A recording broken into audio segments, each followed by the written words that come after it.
Okay, so welcome to, I don't know, is it, we going to make this official podcast? This is like a half episode, maybe. Unless you want to do a full episode. No, I don't really. I haven't done any production on this one. That's okay. This will be kind For of however long we go, it doesn't really matter. True. This will be a short. I just wanted to briefly talk about the Supreme Court decision concerning the gay wedding cake controversy. So let me pull up my notes real quick. Because I just want Oh, you wrote notes? Yeah. I'm not that prepared. Well, because there's just a few things that I wanted to kind of lay out. Well, we for should both let of us. people know what it is. So it was first. a Christian baker in Colorado. The case was concerning whether or not civil rights law concerning protections of marginalized groups is an overreach. The initial incident happened in 2012, so this happened a fucking long time ago, which surprised me too, because I remember hearing about it initially. I know there's another one in Oregon with the two lesbians, but this one kind of came back around, I guess, now for, a larger decision. And then the owner was, this is the part that I thought was pretty interesting, was the owner was happy to sell the couple a pre-made cake, but just didn't want to decorate it with gay wedding stuff. Yeah, so in 2012, they went to, I think, just a regular court, and then they went to the Colorado Supreme Court, right? And then in both of those, they ruled in favor of the gay couple. So they went to the U.S. Supreme Court recently, and they ruled in favor of the baker. Right. This is where we are now, which is the final say. The U.S. Supreme Court, you can't really go any higher than that. You can't. So what was your thoughts on it? I want to bring up, so in 2012, I remember this being a thing. I remember it happening and it being on my radar. 2012 was around when I was a young budding gay. So I was really into this thing. I was really into the fact that, this gay couple was going to get their cake or whatever, that they were going to get or they were going to have the favorable ruling. And I remember how important it was to me back then. But now in 2017, 18, excuse me, 6 years later, it doesn't have the same importance to me. So I want to start by throwing that in. This is an opinion of me now at 20 years old, but an opinion of mine when I was, 6 years younger, 14, would be totally different. Right. And I think it's helpful to think of this in the perspective of children as well. But we are two adults, so we will see this differently than a 14-year-old would see it. What changed for you exactly on it? Well, okay, so yesterday I got this email from the Trevor Project, and I used to be on Trevor Space. I'm actually very curious to hear what they said to you. Yeah, so I got this email. I used to be on Trevor Space when I was, I think, like 10 to 13, and so that was a huge part of my life. The Trevor Project was a big thing for me. The Trevor Space is their social media platform. It was sort of like MySpace after MySpace had died, just for LGBT people. And it was really cool, and so it holds a pretty dear place in my heart. And then recently, I think last year, I went to a fundraising gala for the Trevor Project, and they were just raising money to fund their suicide hotline, which I think is super important, which brings me into my next thing. This case doesn't have much effect on you and I, but when you're 12, 13, and you are LGBT, things like this have a bigger effect on you because everything is so personal to you at that point in your life. I've been talking for so long. If you ever need to cut me off. No, because I've been stuck with my own thoughts on this for the last 6 years, so I'm actually very interested to hear somebody give you some else's. enlightenment.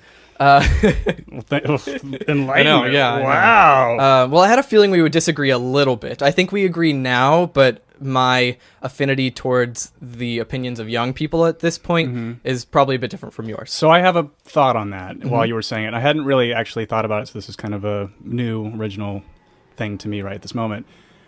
I fear that the reactionary culture of groups like the Trevor Project and the Human Rights Campaign are bad for gay youth. So this, I think, would be, this case in particular is a really important lesson to people about where we are going to go forward now in terms of how groups need to be protected. What I find so peculiar about this case was, to me personally, it's a non-issue because if you try to create legislation that would force the baker to make a cake, then it goes against the idea that you are free to practice whatever religion you want in this country. And the weird thing about the kind of these people on the pro couple side is they would be in a serious moral pretzel if they were to go to a Muslim cake shop that didn't want to make the cake for them, because they have now conflated Muslim with race, which is not correct. And so they would see it as a marginalized group attacking a marginalized group. And so they run into this problem. Well, the baker is a white Christian family. Yes. So yes. And so my point of that, so I grew up very, very Christian. And when I was 14 to 18, hated it. I resented it to a point to where anyone that was even Christian, I thought they were just so stupid and all this kind of stuff. And then I grew up and I realized people need something to fill questions they can't answer, right? And I'm peaceful not knowing the answer. And I would call the things that I can never know in my lifetime, to me, that is God. Because it's bigger than I could ever imagine it being. You know, what is at the end of the universe? Why are we here? What's the purpose of all this? And, we're never going to have that answer in our lifetime. Maybe Elon Musk will get on it and he'll figure it out for us. But it made me soften my stance, because a lot of these people, even when they're hateful and kind of bigoted, they're just scared and ill-informed and simple, and I've also had to remember in my lifetime how many people I met when I lived in the South that I didn't think about their religion, but they were some of the kindest people I'd ever met in my life, and really kind to me. And now, being an adult, when I've interacted with them later and they know that I'm gay, they are, at worst, they're like, well, we don't really believe in that, but we love you. And at best, they're like, we don't really give a shit. So, and we love you. So it's interesting to me. So, like, all that being said, when gay marriage got passed or federally legalized in this country, I had a fear that our community, and it seems to just be growing and growing and growing with different kinds of groups, would start to pick petty fights that make us look bad. And this is one of the petty fights that I think is making us look worse and hysterical than anything else. And people I looked up to when I was younger and growing up gay was Gore Vidal or Barney Frank, and these people who would argue with these crazy fundamentalist religious people, but were calm, polite, and collected. So if it was in a debate, the group would kind of go, well, I don't agree with anything that gay person said, but I'm glad this discussion could happen. Yeah. Now it's hysterics and if you call me by the wrong pronoun, it's an act of violence, and how dare you, and this outrage culture, and it's making us look bad, and it's hurting our brand. So that's kind of... Okay. Yeah, I completely agree with you. I think that is where we are. That's our state currently. But I do want to return to that reactionary culture that we have. When I was younger and 14 and hearing about this news, of course I was reactive. But I don't think we were in the same culture that we are in now, where reactions are encouraged. So it's a little dangerous right now. But in the case of like the Trevor Project, whose main focus is the suicide hotline for LGBT youth, I think that's very, very important, especially, the email they sent me was just, hey, this isn't the news we were hoping for, but if you need any help, here's the hotline number. Okay. And I thought that was very important, especially for people who are LGBT and under 18. And I know we do live in this reactionary culture where things are exaggerated to the point of no return, but that's not something we can fix right now. And kids are going to react that way because that's how they're taught to react right now. I've used this comparison before, but I think one of the largest purveyors of fear is gay rights activists. For example, I didn't vote for Donald Trump. I praise him when he does things that I think are good, and of course abhor the things that he does are bad. In terms of negativity, from an unbiased standpoint, it's high. There is just a lot of negative shit coming out of the White House. However, him as a person, I'm not talking about Pence, had nothing to say about gay people. In fact, he said that I would not overturn gay marriage, and he waved the fucking pride flag at the Republican National Convention. Yeah. And people were cheering. So I'm insulted when I am told how afraid I am supposed to be Right. of how the country is changing. And it was, remember that the Jordan Klepper clip we looked at? God, yeah. So fucking irresponsible and throwing out bad stats. And so if you were young and impressionable and 14, what's worse, the people that you would maybe see on TV that actually are bigoted, or the people that are your allies telling you should be scared? And I think what's happened is that gay marriage was our last big thing, right? And I think that we forgot as a culture that we enjoyed the counterculture. Gay people made amazing art, amazing music. They were amazing dancers. I mean, because we were oppressed, some of the best shit comes out of suffering, right? And you end up creating an amazing community because you find like-minded people that want to be around you. Now that Modern Family is one of the most highest rated TV shows on TV, or really anything gay related, is just sort of the social norm in a way. We've lost that sense of community, I think, in that counterculture. And I think that now we're bored. And I think that we are now out to antagonize people who I don't understand what the goal is. And like, another one that keeps happening is gay people wanting to get married in religious institutions. And I'm like, why do you even want that? Exactly. I don't understand it. And to me, it's getting petty. And I think that if we had we just let them do their thing as they should be letting us do our thing, then the ones that who truly have hate in their heart are going to eventually fade out. But through things like this, we're creating a controversy that is going to make people who had no opinion about it resent us. Exactly, yeah. And that's what I have a fear about. I think that is absolutely where we're headed, and I wish every fucking person on this planet could hear what you're saying right now. It's concerning. I worry about that because of what our group is doing, we're encouraging groups like fucking white nationalists and this white pride and all of these counter groups. So let me stop you because I think you're going to want someone to expound upon what you just said. Sure. So you say that things that we're doing are creating a rise in these white nationalists or nationalist type movements. But yeah. my expounding upon that when I say things, because I say the same thing, is that there is nothing more powerful than shame. And shaming somebody for something that they cannot control is the fastest way for them to start resenting you. Right. And so much of the neo left wants to talk about everyone's a Nazi, right? But if they really paid attention, after World War I, Germany was shamed into oblivion. You get this psychopath to come along, tell you don't need to be ashamed. It's these groups that have put you down. It's this group that made Germany not as big as it is now.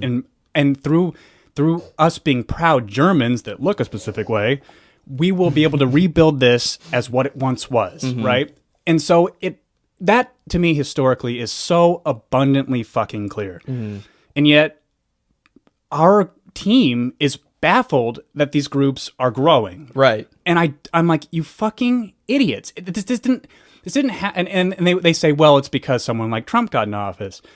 And it's like, how basic are you that you would think that this would be the case? It's like, I don't know. I just wanted to kind of make it a little thank you. wider. Because I don't quite know how to articulate that just yet.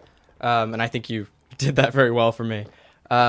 It's worrisome because of these petty fights that we're picking, like going to the Supreme Court over a cake. And while it's not that simple, it's still just go to another bakery. Don't bring it to the courts. I mean, we had this in the past before, right? With like a lesbian couple. Yes. It was in Oregon. In Oregon, yeah. And what did they rule? Do you know what they ruled in favor of?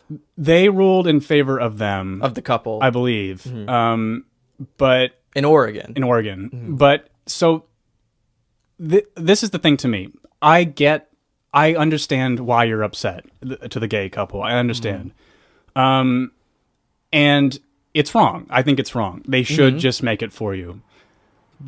And I also think that you should be allowed to use whatever form you have available, although Yelp makes this really tricky because I think that's unfair, to shame these people. I think that that's your right to do that.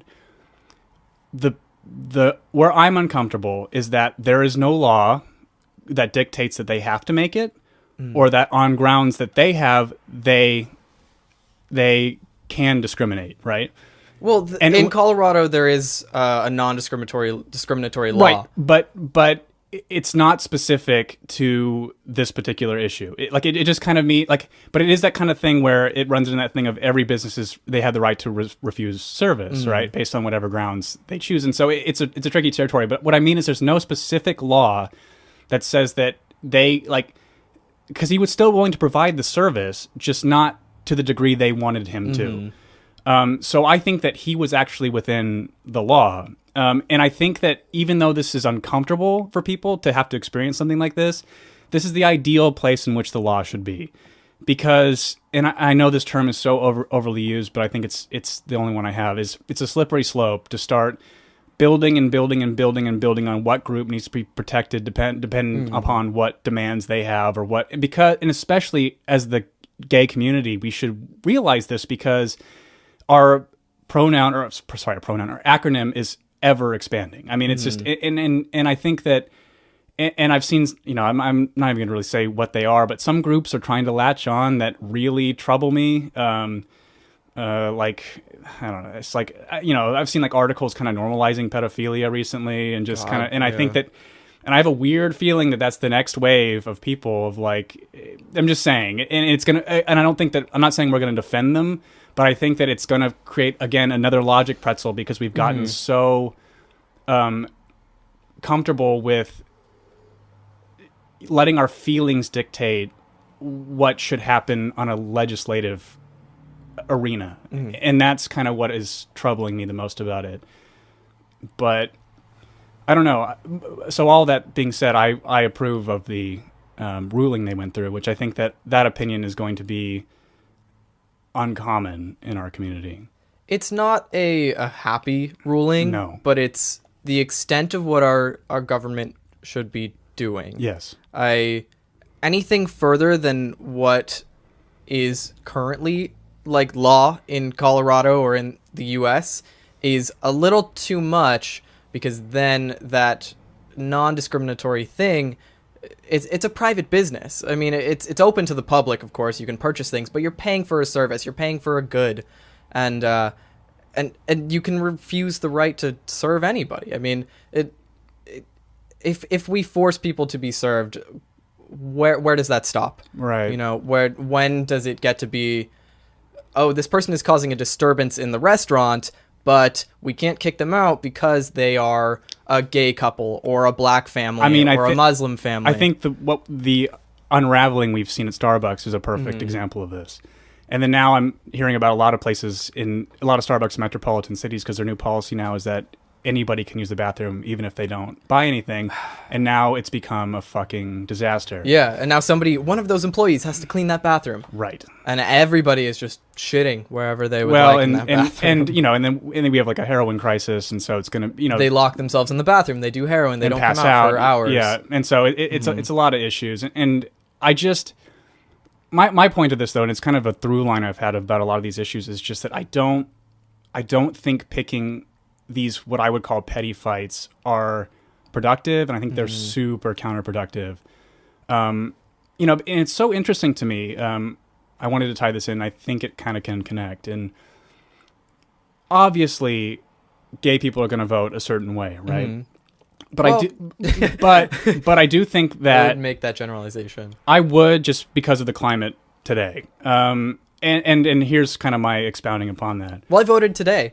Did you? I did, yes. Well, I've mailed it in. I didn't actually vote today, but I didn't want to. My polling place is not close to here, so. Oh no, mine is across the. It's literally diagonally across the street. That's very nice. It's really nice. Yeah. Anyways, sorry. No, that's all right. But a good example of just this kind. So I think that human rights shouldn't be a partisan issue. Right. And I honestly think that Republicans, whether or not they're the kind of disgusting Rick Santorum type cum stain, they know that it's an unpopular position to take now to say they're going to overturn it. And I think that it would guarantee your death knell for I think younger Republicans are not interested in that issue. I think, In which gay, they're just they're over it. Yeah. I think that they I think the general consensus is just this is too unpopular if we were to go against this at this point. But in the meantime, we gave Stormy Daniels the key to West Hollywood.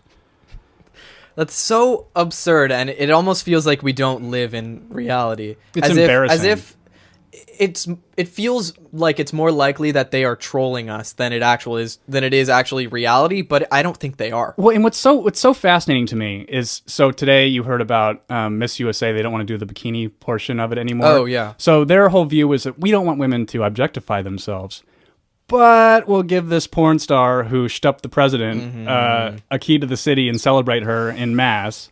It's just a very interesting. Like That's weird. They've just because they're. I think I've said this on the Jordan Klepper podcast.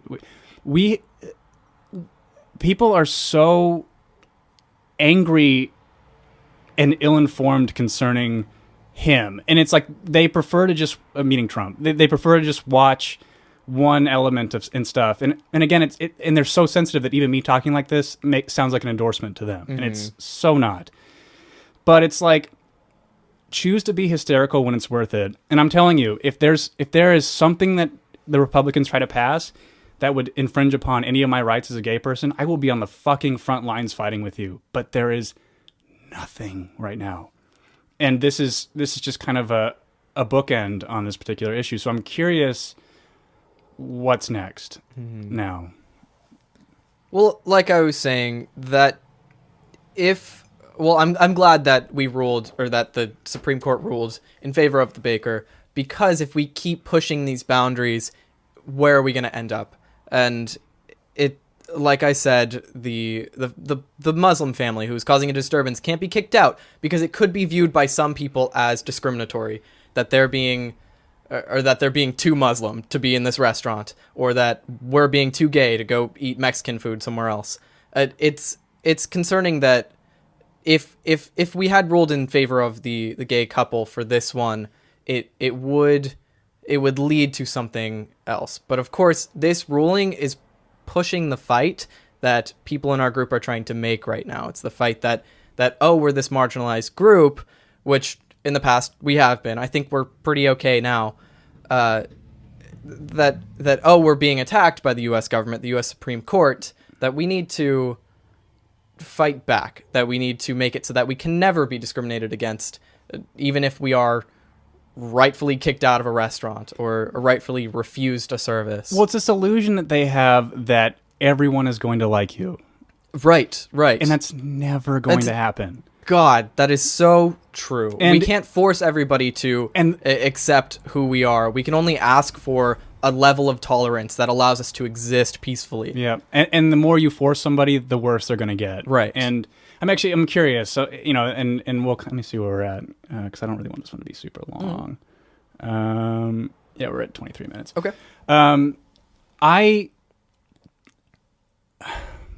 So kind of you were mentioning a Muslim family being too Muslim in a restaurant. So I was watching this video a while back of these. That was in quotes, by the way. I'm not saying that because I think Muslims can be too Muslim. On my.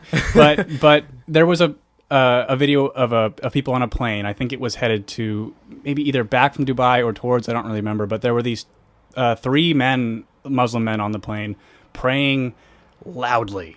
Oh. And so that was one of those things where it's like, I would be scared.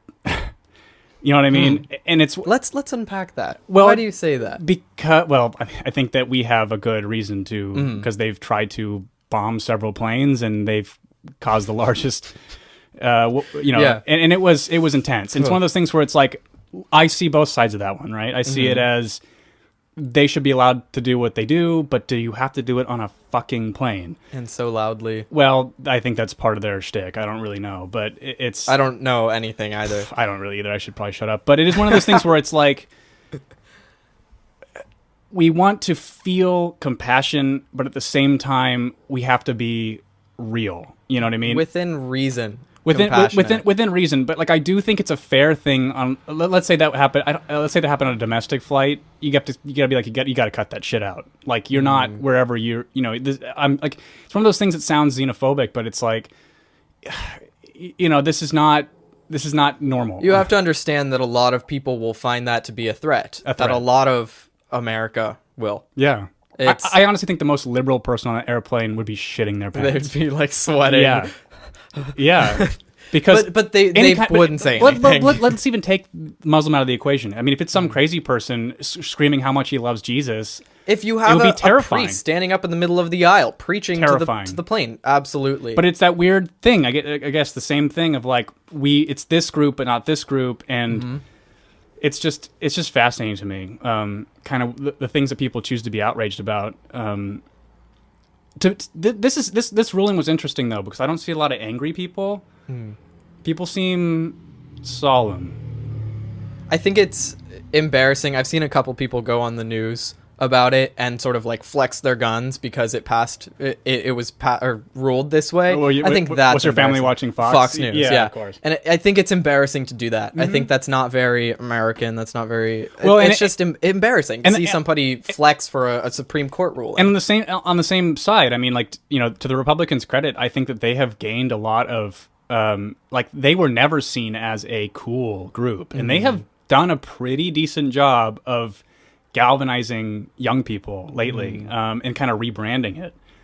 And shit like that is not helpful, because I think that it's actually, again, them then hurting their cause. I think that every politician or political party has to be populist, and this particular issue it's more than 50% of America are for it, for gay rights, So yeah, it's just interesting. I don't know. Yeah, and same on the other side, when somebody goes on to fucking CNN and they're wiping away tears because of this ruling. Right. That's also so embarrassing. I don't think it's ever really that deep, and there's only we want the government to be as neutral as possible. And one of the principles that this country was founded upon is religious freedom, and we've got to be neutral towards that. Whether you are non-religious, that deserves the same amount of respect as somebody who is a fucking Bible thumper. Right. So we have to understand that moving forward, these principles are never going to change. We have these amendments. We have freedom of speech. We have all of these important things that will never really change about this country unless we have some fucking revolution. So we have to know what we can do within reason of those principles. We can't push too far past those. We can't silence people. It feels more and more every day like that is what we're trying to do. And the more and more you try to silence or marginalize a group, the angrier and angrier they're going to get. Yeah, exactly. Which is what I was trying to articulate earlier when you took over. But I don't really have much else to contribute on this. I don't either. I think we did pretty good. I just kind of wanted to cover that really quickly. Yeah. But anyway, thank you very much for listening, and chunk my corn.